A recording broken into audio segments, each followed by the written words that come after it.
liza tamu yake. Yeye mwenyewe amesema anamaliza, anataka kwenda kupumzika. Na mimi tumeongea na yeye, nimesema yeye amechangia, amefanya kazi yake. Umekuwa na changamoto kwa serikali yake, mnajua, lakini nafikiri amejaribu vile angeweza kufanya. Manake vile waliingia katika serikali, katika hali walikuwa washtakiwa kule ICC. Hiyo ilikuwa ni changamoto kubwa sana, lakini tofauti na hayo walijaribu. Tukaja sasa kwa ya pili, tumeketi na yeye mwenyewe alikiri ya kwamba kulikuwa na makosa hapa na pale, lakini tusahau yaliyopita, tufanye kazi pamoja. Na nafikiri yeye amejaribu, ingawaje yeye amekuwa ana pingamizi mkubwa katika serikali yake. Manake vile navyojua ile serikali ilikuwa ni nusu mkati. Kama upande mmoja ndio anafanya kazi, mwingine hafanyi kazi, inakimbia tu kufanya kampeni na propaganda kwa miaka 4. Hiyo ni kubwa sana kwa serikali. Mimi najua tulikuwa na tofauti zetu, mimi na Kibaki, lakini tulikuwa tunajua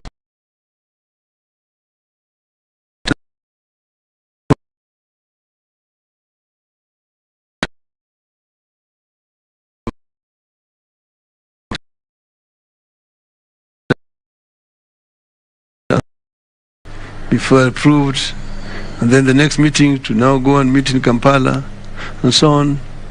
I went and told Kibaki, at this rate our term is going to expire before we do anything. Let us take Mombasa, Nairobi as a purely Kenyan government project. That is how we did it. We did that. And then we now appointed the consultants, and they did the feasibility study, the engineering design, tender documents, and we awarded the contract at $2.7 billion. When they came to government, they cancelled that contract and re-advertised, and then awarded it a few months later to the same contractor at $3.6 billion from 2.7. Then it went to 4.3, then 4.6, then I don't know 5 point what. So you asked me about the debts. This is how the debt is accumulated, okay? And that was the first time that the case of dealing with this issue. So that you don't want to get into government and just work to pay the debts and do nothing, okay? We have analyzed the debt that we owe as a country. We know that it can be managed. We know what we intend to do with it, so that we don't just go to government and nothing is happening. We will find a way of dealing with it. If elected president in August and deputy president in August, you will be the second implementers of the presidential system of administration, presidential system of government. Maybe in a minute or two, each one for you, Mheshimiwa Raila and Mheshimiwa Martha, what is that one thing that you will avoid from the Uhuru Ruto administration? The unseemly disagreement, taking it to the public. People may differ on how to go about things. That's supposed to be settled in the boardroom. We will try to conduct ourselves in a way that maintains the respect of the office and demonstrates respect to the people of Kenya. We have the new constitution brought a presidential system, but also brought a devolved system of government. Devolution actually ought to make service delivery more efficient. But you need to look at it that you don't have 48 governments, 47 counties, and one national government. There's one country, so it is one government. And therefore, you need to work together closely with the devolved units and agree on priorities. And also you must have a benchmark through which performance of the counties can be measured. You see, so that you have equal system of one country. You must have a way of measuring performance of county government, and that is the responsibility of the national government. So, whole system. There's really no need now for Kera and Kura, because those should be responsibilities of the county government. You see, why should we have roads in Mombasa which are not the responsibility of the county government of Mombasa, that are being run from Nairobi, or in Kisumu, or in Nakuru, and so on, or even rural roads in the counties? Those should be responsibility of the county government.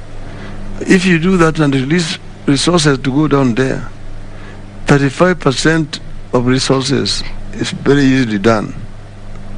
Even the health sector system, release the money to go down, because health is a devolved system.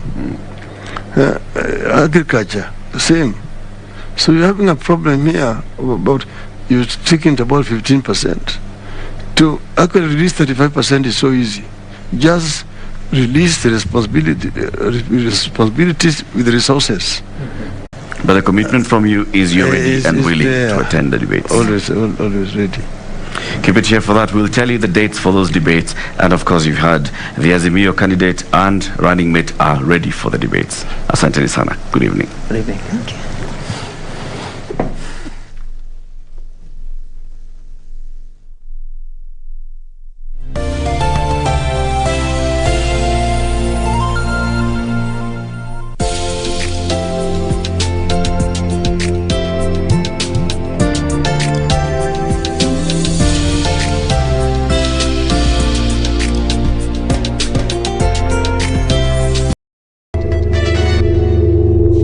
From KTN. I have my colleagues Francis Gashuri from Citizen.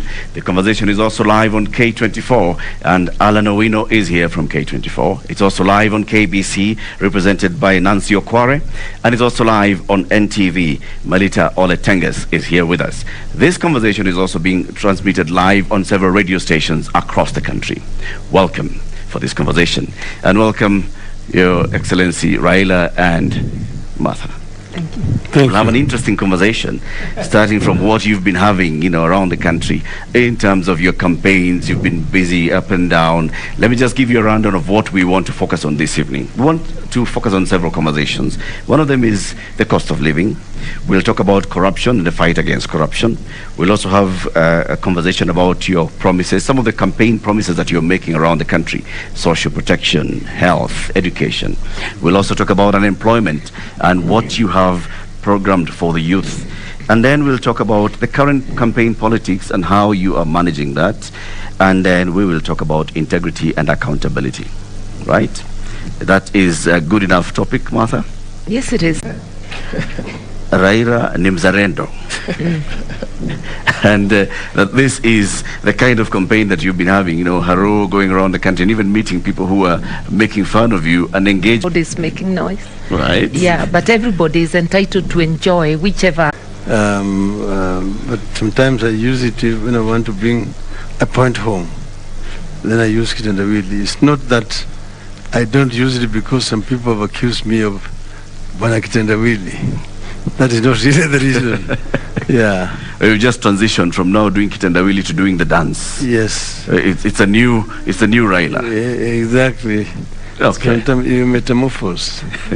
Let's get into the conversation, Francis. Great. Thank you, Mr. Odinga, Madam Karua.